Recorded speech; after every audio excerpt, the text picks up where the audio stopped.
The January air in Portland was damp and cold as I walked into Providence St. Vincent Medical Center. I had never been fond of hospitals, but this visit was supposed to be simple, a minor skin surgery, the removal of a benign growth on my shoulder. Nothing more than a quick procedure and a day or two of soreness.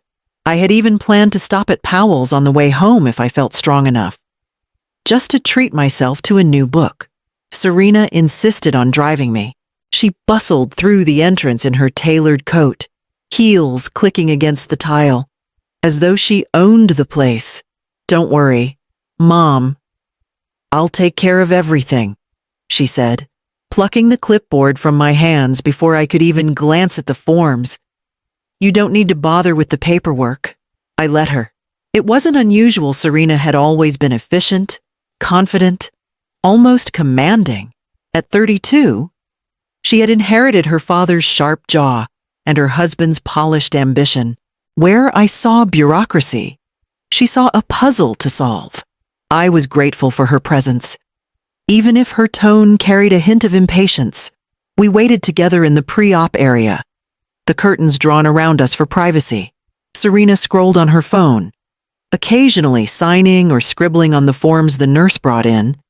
Each time, she pressed the clipboard toward me with a quick, "Just sign here, Mom." Already moving on before I could ask a question. I didn't think twice. I was groggy from the medication they'd given me, and I trusted her. She was my daughter, after all. The nurse who checked my vitals was kind, explaining each step carefully. I tried to focus on her voice, but the edges of my world blurred as the sedative seeped in. Serena leaned close, brushing a strand of hair from my face. "It's routine. You'll be fine. I'll be right here when you wake up." I remember her smile then, practiced and perfect, as the anesthesiologist adjusted the mask over my nose and mouth. I breathed in deeply, trying to hold on to that image of her, the daughter I had raised, the one I still believed stood by me. The last thing I heard before everything faded was Serena's voice, steady and sure, telling the nurse she would stay until it was over. I surfaced slowly, as though swimming up through heavy water. My throat was raw, my lips dry. The beeping of monitors came first, then the faint hum of voices outside the curtain. I shifted and winced. The ache in my shoulder was there.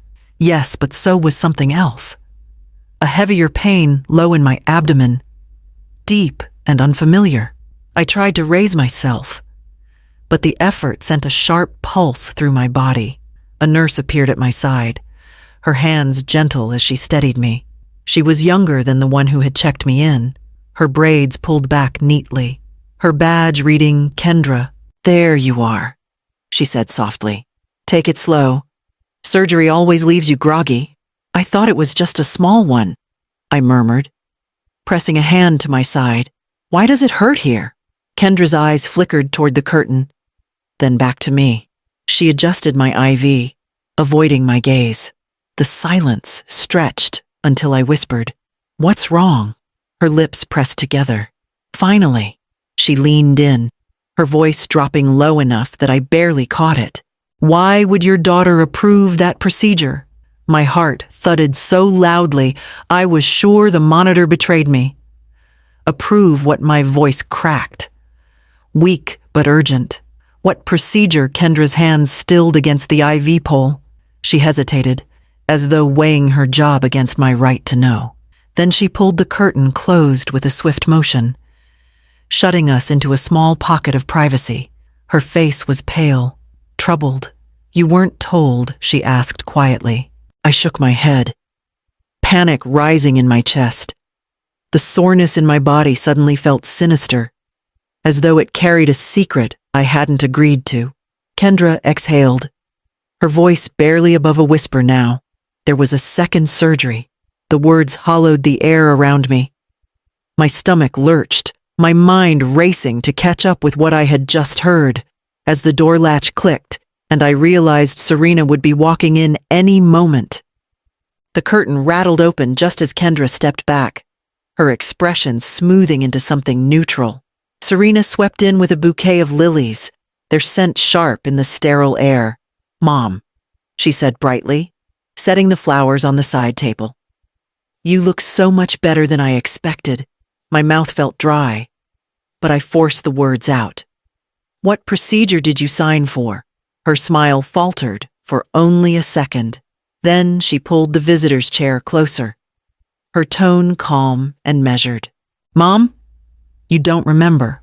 You signed the papers yourself. You were in a lot of pain. I just helped you." I shook my head, the motion weak but insistent. "No, I signed for the skin surgery. That's all." Serena's hand landed lightly on my arm, a touch that felt more controlling than comforting. "You were confused. The doctor explained everything. You nodded. You signed. Maybe it's just the medication making it blurry." The door opened again, and Dr. Keller walked in, flipping through a chart. "Good afternoon, Mrs. Calloway. Your procedures went smoothly. You'll be a bit sore, but recovery should be manageable." "Procedures?" I interrupted. "What do you mean procedures?" "Plural." The doctor glanced briefly at Serena before answering. "Your daughter approved additional care. It was deemed appropriate under family consent, given the circumstances." I never agreed. I said, my voice trembling. I didn't know anything about it. Serena leaned closer, her voice pitched low, soothing. "Mom, you're mixing things up. It's all taken care of. You'll thank me later." Dr. Keller adjusted the monitor and avoided my eyes. "Right now, your focus should be on rest. We'll discuss details once you're feeling stronger." I pressed my hand to my abdomen, the ache reminding me something had been taken without my permission. Yet Serena's words, the doctor's evasions, the fog of medication, all of it swirled together until I felt a cold doubt settling in my chest. Had I been so disoriented that I agreed to something and forgot? Or was the truth far darker than either of them wanted me to see? The ride home from the hospital passed in silence. Serena kept the radio on low, humming along as if the past 2 days had been nothing more than a brief inconvenience. My body ached with every bump in the road, but the heavier weight was in my chest. I couldn't stop replaying Kendra's words, the doctor's evasions, Serena's calm insistence that I had signed everything myself. That night, once Serena left, I settled into my recliner with the discharge folder balanced on my lap. The medication still made my hands unsteady, but I forced myself to flip through each page. At first glance, it looked ordinary instructions about wound care, prescriptions for pain. Then I saw the consent form. My name sprawled across the bottom in letters that were supposed to look like mine, but didn't. The M in Marietta had always been sharp, a pointed angle. But here it curled strangely, as though someone unfamiliar with my hand had tried to imitate it. My stomach dropped. I stared at the line above the signature, reading it again and again. Procedure, laparoscopic sterilization. The words blurred until I pressed the paper to the table to steady my vision. Not only had there been a second surgery Serena had signed away, my right to ever decide about children again. The next morning, I carried the papers across the street to Ellen, my neighbor and closest friend. She was a retired school teacher, with eyes that missed nothing. I handed her the form without a word. She adjusted her glasses, scanning it quickly. "This isn't you," she said firmly. "You've never made your R's like this. Look, even the spacing is off." Her certainty snapped the last thread of denial. The ache in my abdomen sharpened as the truth cut through me. My daughter had forged my signature, and the hospital had gone along with it. I folded the papers back into the folder, my hands shaking not from medication this time, but from fury. Serena had taken something from me I could never get back, and I needed to know why. The papers stayed hidden in my dresser drawer for 2 days while I tried to summon the courage to look at them again. My body was healing, but my mind refused to settle. Every time I glanced at Serena's number flashing on my phone, I let it ring. I couldn't face her voice. Not when the evidence of what she had done sat only a few feet away on the third night. I unlocked the small safe in my closet and pulled out my will. I had drafted it years ago with the help of a local attorney, careful to include a clause that seemed fair at the time. My estate, my home, my savings, my modest investments would go to Serena, provided she was a financially stable caregiver if I ever became dependent. It was meant as protection, a way of ensuring I wouldn't be left vulnerable in my old age. I read the words with fresh horror. If I became unable to live independently, Serena would control everything. And now, with the sterilization, she had made sure I would never remarry, never bring another heir into the picture. Childless, dependent, my life neatly tied into her hands. I couldn't shake the memory of the Whitmores' last holiday party in Lake Oswego. Serena and her husband, Brandon, showed off their sprawling house with its glass staircase and designer furniture. But beneath the shine, I had noticed the tension Serena snapping at Brandon about overdue bills. Brandon muttering about credit cards.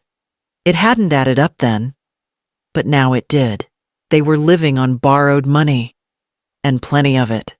The more I thought, the more I saw the plan for what it was. If Serena could claim me as dependent, she could accelerate her control over my estate. No waiting, no sharing, no accountability. The second surgery hadn't been a mistake, it was strategy. I pressed the papers flat on my kitchen table, my hands steady now with anger instead of fear. This wasn't only about debt or greed. Somewhere beneath it was something colder, a resentment I had never seen clearly until now. My own daughter had decided my body, my future, and my worth were hers to manage. The thought sat heavy in my chest as I realized I could no longer keep this discovery to myself. It was time to bring someone else into the fight. I didn't know where to start until Kendra called me one evening. Her voice hushed, as if she were speaking from a closet. "Mrs. Calloway, I shouldn't be doing this, but I can't live with what I saw. Meet me tomorrow off hospital grounds."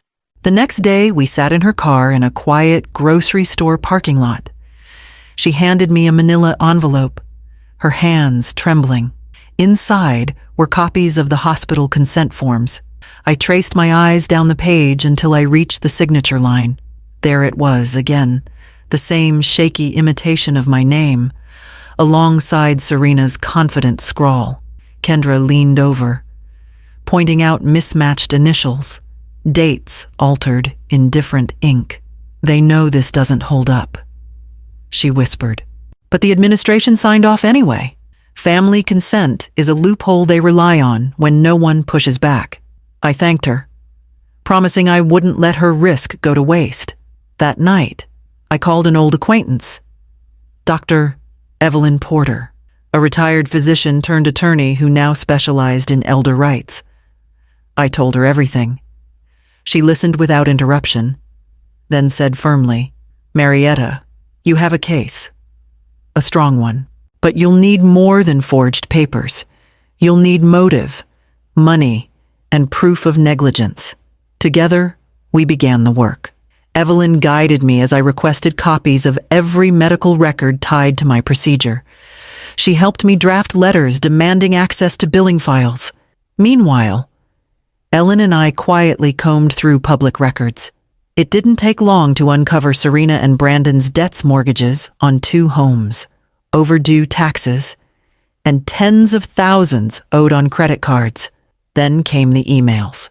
Kendra had passed along hints about conversations between Serena and a hospital administrator. Evelyn subpoenaed them. And soon enough, we had messages showing Serena pushing for all necessary procedures to be completed while my mother is under her tone more businesslike than personal. I sat at Evelyn's desk as she spread the evidence across the table. Forged signatures, debts, emails, negligence piece by piece. A pattern emerged, and for the first time since I woke in that hospital bed, I felt a flicker of power return to me, enough to imagine what would happen when Serena was finally forced to answer for what she'd done. The Whitmore's house in Lake Oswego gleamed with the kind of perfection money buys glass walls, polished marble floors, a dining table set like a magazine spread. I sat among them, the outsider mother, while Serena played hostess, smiling as if nothing in our lives had shifted. Brandon raised a toast to family and resilience, his voice smooth, practiced. I waited until the glasses were lowered before sliding the manila folder onto the table. I brought something to share too, I said. My voice didn't waver. Serena's smile tightened, her eyes narrowing just slightly. One by one, I pulled out the papers, the forged consent form with my mangled signature, the billing records showing the second procedure, then the emails, Serena's own words, requesting all necessary procedures to be completed while my mother is under. Gasps circled the table. Brandon's mother put a hand to her mouth. His father's jaw clenched. Serena reached for the papers, but I drew them back. Not tonight, I said. Everyone here deserves to see what you did. She laughed. A brittle sound. Mom, you're confused again. You signed it. You were too anxious to remember. Evelyn's voice echoed in my mind as I reached for the small recorder in my purse. I pressed play. Serena's voice filled the room. If she doesn't know, then she can't fight me on it. Just get it done while she's under. The silence that followed was heavier than any shout. Serena's mask slipped completely. She slammed her hand on the table. I saved you. You don't know what you wanted. You never know. I made the choice you were too weak to make. Her words rang across the polished dining room like a verdict. Faces that once looked at me with pity now stared at her with horror. My daughter, exposed in the glare of her own arrogance, stood alone. I gathered the papers calmly, sliding them back into the folder. My hands were steady. For the first time since the surgery, I no longer felt like the patient, I felt like the witness, and soon I would be the accuser. The courtroom smelled faintly of old paper and polished wood, a place where lives were dismantled and rebuilt through testimony. I sat at the plaintiff's table beside Evelyn, the evidence stacked neatly in binders between us. Across the aisle, Serena wore a navy suit and an expression rehearsed for sympathy. She didn't look at me. The opening statements blurred past, but when Nurse Kendra took the stand, the air sharpened. Her voice trembled at first, but steadied as she described the moments before my surgery. She told the jury how Serena had insisted on additional procedures, how she leaned on staff to move forward despite hesitation. She was insistent, Kendra said, eyes fixed on the judge. She said her mother wouldn't want to know until it was already done. Serena's lawyer rose, painting me as confused, fragile, prone to lapses in memory. Isn't it possible she agreed and simply forgot? He asked Kendra. She shook her head firmly. No, I've seen patients in pain. Confusion is not consent. When Evelyn presented the forged signature, enlarged on a screen for everyone to see, a hush fell over the room. The mismatched letters, the altered dates, it was undeniable. Then came the financial records, showing Serena's mounting debts and the clause in my will. Motive and opportunity laid bare in black and white. Serena finally broke under cross-examination, her polished tone fraying. She's my mother, she snapped. I was protecting her from herself. She never makes decisions. I had to. The judge's gavel cracked the air. Enough. His voice was steady, his words measured. This court finds substantial evidence of fraud, battery, and malpractice. This matter will be referred to the district attorney's office for criminal review. I exhaled, my shoulders sagging with the weight of it all. The verdict was in my favor, but my heart carried no victory. Justice had been spoken aloud. Yet the scars, both visible and hidden, would not vanish with a judge's words.